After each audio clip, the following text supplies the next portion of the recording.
Hello, good morning and welcome to a brand new edition of the newspaper show right here on ET Now. I'm Cheryl D'Souza and I'll take you through the top stories as they're on the Economic Times as well as the Times of India. So let's get going with the top 10 headlines as they're in the Economic Times for you this morning. And first up, it is April to July. EPFO withdrawals hit 30,000 crore rupees. That is the top story in Economic Times this morning. Moving on. Piyush Goyal saying the single window clearance system will be introduced soon. July suggests green shoots for job seekers. Another pay cut for Indigo executives and pilots. Investing has turned political, that is the word from Zhandek. Need to find new ways to fund infra plans. That is what the RBI governor said yesterday at an address to CII. K Singh saying that the finance panel in talks on bank recapitalization. Mumbai private hospitals ready for non-COVID patients. Prime Minister Narendra Modi saying plan to increase daily testing to 1 million. And first batch of Rafale jets heads for Mumbai, for India. All right, and those are the top 10 headlines on the Economic Times. But let me get you what is the top 10 top 5 market headlines in the paper. And first up, it is Kotak Bank net falls 9% as provisions triple. Yes tanks 10% after FPO shares start trading. IndusInd Bank may raise $400 to $500 million. Deepak Parekh to RBI, don't extend moratorium. And brokerages stay bullish on ICICI Bank after Q1. From market headlines on to corporate headlines, then multiplexes may cut ticket prices by up to 15%. Reliance Brands buys out Screwwala in Zivame. KKRs NBFC unit Incred talk for all-stock merger. Telecom revenue may fall 70% in FY21. And Bharti Infratel profit falls 21% in April to June.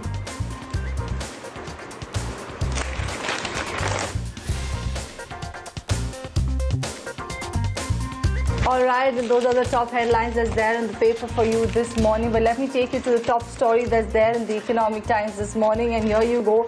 This is the story that my colleague Poonam will be joining us to talk about. And this is about the EPFO. And EPFO withdrawals during April to July has hit 30,000 crore rupees. 8 million subscribers dig into their retirement corpus. Poonam, good morning, and take us through this very important story. It looks like people are actually dipping into their EPFO funds now.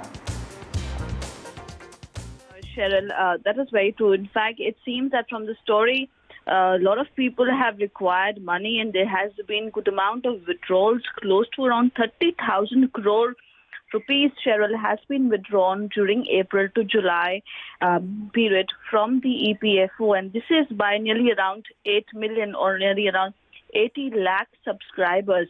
Do know that EPFO manages the corpus as huge as 10 lakh crore, which is built on a mandatory contribution from nearly around 6 crore salaried people and employers, and close to around 80 lakh subscribers have withdrawn.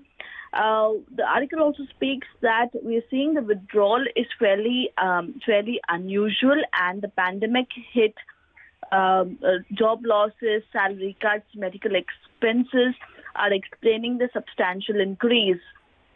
Of the entire withdrawals, nearly around 30 lakh beneficiaries withdrew 8,000 crore under the COVID window. This was a special window that was announced by the finance minister.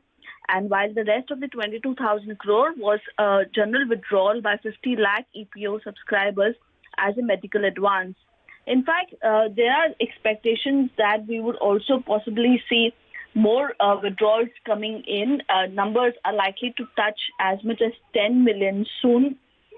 And we also understand that overall the medical expenses, job losses, etc. has been on the rise. So there is a possibility that we do see more withdrawals from this. This just explains, Cheryl, the kind of hit that the normal salary people have taken on their income and especially on their retirement funds. Probably we should wait and watch out for if any measures further come in from the government, be it on the income tax front, etc., or anything, or be it generally in terms of the salaried people, the middle class people, to help them tide over the current crisis because they have started using their retirement corpus. All right, Poonam, thank you for taking us through that important story that's there in the Economic Times this morning, and that is EPFO withdrawals during April to July have hit 30,000 crore, which means that 8 million subscribers have actually gone ahead and dipped into their retirement corpus. Let's just focus on to an ET exclusive interview with the CEO of Naspers and Process, that's Van Dijk. He's talking about how he's saying that it's unfortunate that investing has actually turned political. This comments actually come in the backdrop of global backlash against Chinese tech companies. So geopolitical tensions across the world have led to investing becoming political, which is unfortunate. That's the word coming in for Bob Van Dijk, the group's chief executive of Naspers and Process, one of the largest technology investors in the world. He told this exclusively in an interview to Economic Times. Also, he's gone ahead and he's saying that the foreign investors are a great source for stimulating local economies and growth. We are a global company, neither Chinese nor US, and we have always worked through local entrepreneurs, keeping jobs local, which has served as well. This is the word coming in from the CEO of Naspers and Process, saying that it's unfortunate that investing has actually turned political. Let me now shift focus on to another story that's there on the page 1 of Economic Times, and this is talking about KKR's NBFC unit, Incred, which is actually in talk for all stock merger. So that is KKR's NBFC unit and Incred that are in talk for all stock merger. But to talk more on this and what is the details of this particular deal, I'm joined by my colleague Varun. Varun, good morning, and take us through this particular important development. Looks like it's the first sign of consolidation in the shadow banking space. Right, Cheryl, we're basically just seeing a lot of activity in the sector overall. And as certain weaker players are weeded out due to funding constraints, as well as, the liquidity right now is geared towards only the very highly rated corporates. It's not being provided to everyone. And we're hearing of a host of smaller NBFCs which might have essentially had trouble raising money. So private equity is one area where there is a lot of money floating around. We're seeing participation from private equity in not just this space, but we're seeing perhaps we heard about Fairfax's CSB looking to acquire some other smaller banks. We're seeing private equity pick up deals in a lot of Indian companies, whether they be from the chemical sector. We saw KKR do deals with JB Chem. We've seen KKR do deals with Max India. So the point is that as capital dries up, private equity becomes an increasingly attractive route to raise funds. And why should that be any different for the NBFC sector either? So it looks like that they're looking out for some opportunities here. And it'll be interesting to see what the conclusive developments are. Exactly, Varun. Let's wait and watch and see what the conclusion developments are in this particular space. But Varun, hang in there. You had Kotak Mahindra Bank that came out with their earnings yesterday. So take us through with all the details of that particular counter. Yeah, sure, Cheryl. Happy to do that. So NII came in slightly higher than the ET Now poll of 3,600 at 3,724. So it was definitely a beat. Let's remember, banks are not supposed to show you credit growth this quarter, really. So anyone who's showing you any kind of credit growth, we're really going to applaud that. On the profit level, though, for Kotak Mahindra, based on the broker estimate, I would personally say it's a miss. Now, I'll tell you why. The PAT figure came in slightly lower than the ET Now poll, right? But what people are not seeing is that the ET Now poll also said that provisions were going to be higher to the tune of 1,200 crore. So considering that provisions only came at 960 crore, that means your PAT should have potentially been higher by 300 crore, which was not the case. So the profit level, it's a bit of a miss, and the operating profit level also, it's a bit of a miss. But that being said, it's Kotak Mahindra Bank. So, if Mr. Uday Kotak decides, I don't want to grow right now because I am the most conservative bank, no one's going to say anything, and you trust the asset quality there. So it took it a bit on the chin yesterday, post those numbers coming out.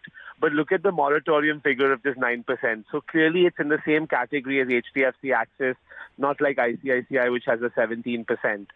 So that was the major positive takeaway. And I think that's what people will focus on more right now. And then from the following quarters onward, once the moratorium lifts, we'll get a real idea of what the asset quality really is.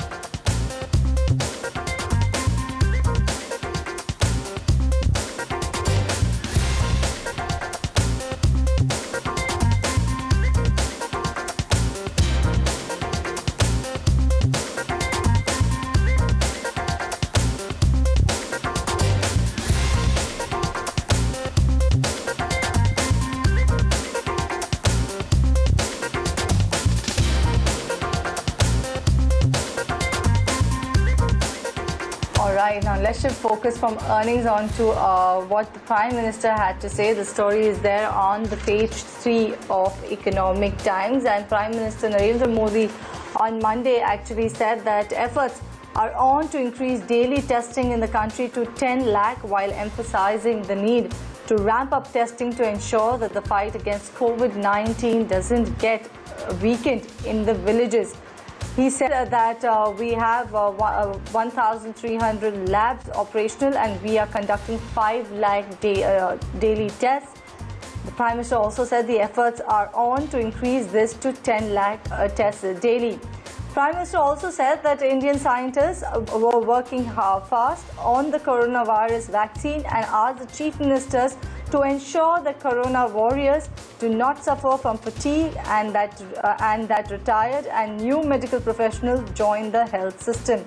He also actually went on to pointing out that India was now an exporter of medical equipment like the PPEs, N95 masks and ventilators. He also went on to say that we can produce 3 lakh N95 masks and 5 lakh PPE kits daily and manufacture 3 lakh ventilators in a year. This is what the Prime Minister said yesterday. He inaugurated 3 labs, that is in Uttar Pradesh, Bengal as well as Maharashtra. Prime Minister there saying that the steps being taken to double the testing to 10 lakh a day. Now let's shift focus from the words coming in from the Prime Minister to another story that's there on the Economic Times, and that is about Reliance Brands that's bought out Zivame stake. But whose stake did Reliance Brands go ahead and buy out? For all that details, I'm joined by my colleague Winnie. Winnie, good morning. Take us through the details of this particular story.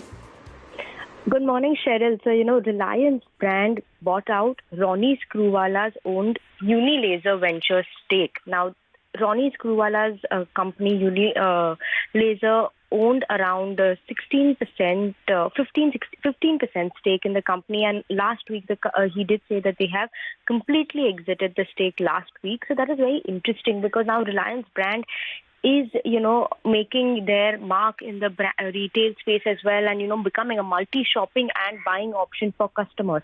Now, people in the know-how of the acquisition also said that, the other members holding the stake, that is Zodius Capital, who owns around 60% stake in the company, Zivame, as well as Khazana Behrad, which is a Malaysian fund, also owns around 25% stake in the company. So that will be also bought over by Reliance Brand, and they will also be exiting, is what the people in the know of the deal said. So that will be interesting to see how this actually works out. As of now, Reliance Brand is going to pay approximately $160 million for acquiring Zivame, and further boost their Reliance plans to become a multi-shopping and multi-buying option for customers. So very interesting deal over here, and we'll surely keep a close eye on how the deal pans out with the other two investors as well. All right, thank you, Vinny, for taking us through that important story that's there in the Economic Times about Reliance Brands. But let me now shift focus onto a story that's there actually on the page 9 of Economic Times, and this is about the government talking about setting up a single window clearance soon. So this is what, according to the Commerce Minister Piyush Goyal, a land bank is being created to make it easy for investors to identify sites for setting up factories. He's also said that all state governments and central ministries will be taken on board for the single window clearance system. A statement from the Commerce and Industry Minister, that is what it was, this entire statement was quoted to Piyush Goyal, who's saying that the government will soon set up a single window system for industrial clearances.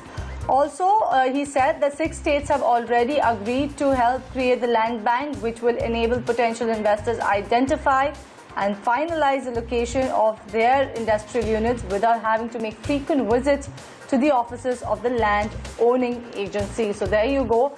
Piyush Goyal talking about a single window clearances. Remember that this was a story that even ET now broke a few weeks back, that the ministry is working towards this, and that was source-based information. But here Piyush Goyal is saying that the government is working on a single window system for industrial clearances. Let me now shift focus to another story that's there actually on the page 9 of Economic Times, and this is about the chairman of the Finance Commission, K Singh. Yesterday he had made some commentaries, and what exactly are those? Let me take you through those commentaries coming in from K Singh.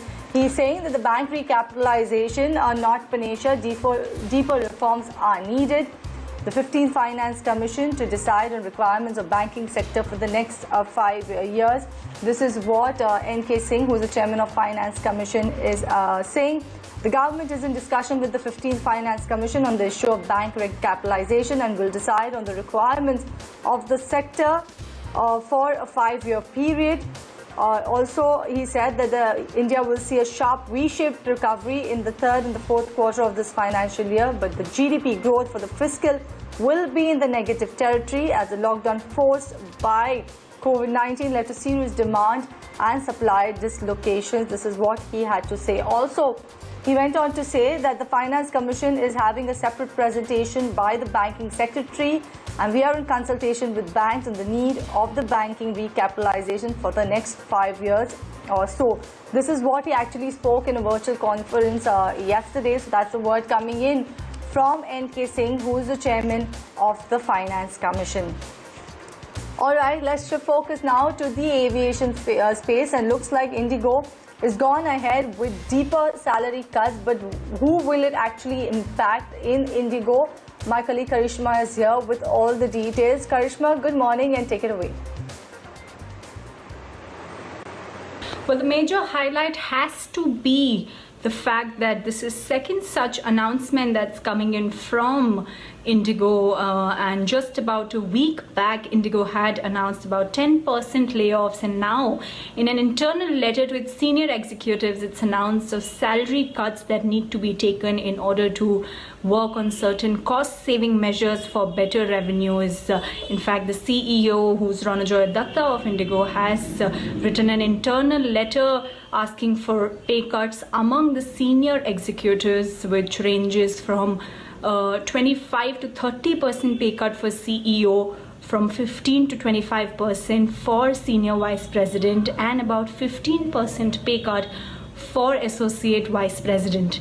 This time the email also reads of pay cuts of about 28% for pilots, while the lower staff has been exempted from any kind of further salary cuts. In fact, it also mentioned about the LWP, that is the leave without pay scheme, that will be monitored on monthly basis as per how the COVID functioning is going on. Well, it's not very surprising to come in because of the kind of turbulence that the sector and the industry as a whole is going through, including Indigo, which is the biggest and the largest private airline in the country. For taking us through the important development coming when it pertains to Indigo. Yes, definitely the aviation space is under immense pressure, and there you go, Indigo going ahead for a deeper pay cut for the the top executive bracket. Let me now shift focus to the top 5 headlines that's there on the Times of India this morning for you. And first up, with government bars 47 clones of banned Chinese apps. Remember, the government had banned Chinese apps, some Chinese applications in June, and they've gone ahead and barred 47 clones of those banned Chinese applications. Moving on, Mumbai contributes just 16% to Maharashtra cases in July. 5 sites ready for Oxford vaccine final trials. We have Trump's NSA, who's tested positive for coronavirus, and highest daily surge in China cases since April.